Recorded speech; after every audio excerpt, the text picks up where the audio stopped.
ঘটনাটি পরে শরীরের লোম দাঁড়িয়ে গেল। হাতে 1 মিনিট সময় থাকলে ঘটনাটি শুনে যাবেন। সেদিন আর বেশি দূরে নয়, যেদিন মসজিদের মাইকে ভেসে আসবে আমার মৃত্যুর সংবাদ।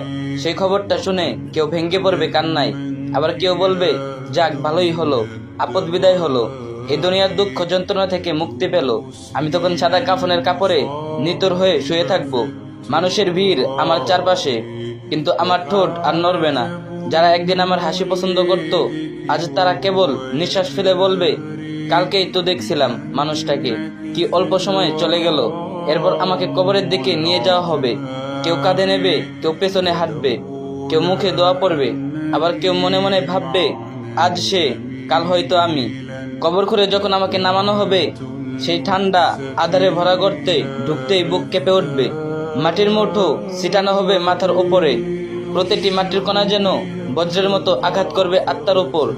সবাই বিদায় জানিয়ে ফিরে আসবে, আমি তখন একা, চারদিকে অন্ধকার, কেউ নেই।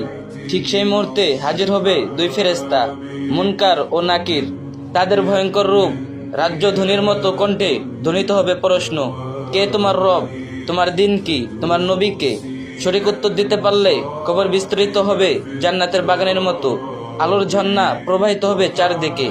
কিন্তু যদি কেউ উত্তর দিতে না পারে, তাহলে কবরের চাপ আমাকে এমনভাবে চেপে ধরবে যেন হাড় ভেঙে গড়িয়ে যাচ্ছে। দূর আকাশ থেকে নেমে আসবে অগ্নিশিখা, সাপ বিচ্ছু কামড়াবে দেহ। চারপাশের আধারে কেবল ভয় আর যন্ত্রণাই ভরিয়ে তুলবে। সেদিন আর বন্ধু থাকবে না, পরিবার থাকবে না, থাকবে শুধু আমার আমলনামা। যদি আমলনামা ভালো হয়, আল্লাহর রহমতে মুক্তি মিলবে, আর যদি গুনাহ ভরা হয়, তবে কবর হবে জাহান্নামের এক টুকরো অংশ। ভাই ভাবুন তো, আজ আমি, কালকে আপনি, পরশু আরেকজন। মৃত্যু দূরে নয়, সে শুধু অপেক্ষা করছে কবে এসে আমারও আপনার দরজায় কড়া নাড়বে। আর ভিডিওটা একটা করে শেয়ার করে দিন, আর সবাই 3টা করে কপি লিঙ্ক করে দিন।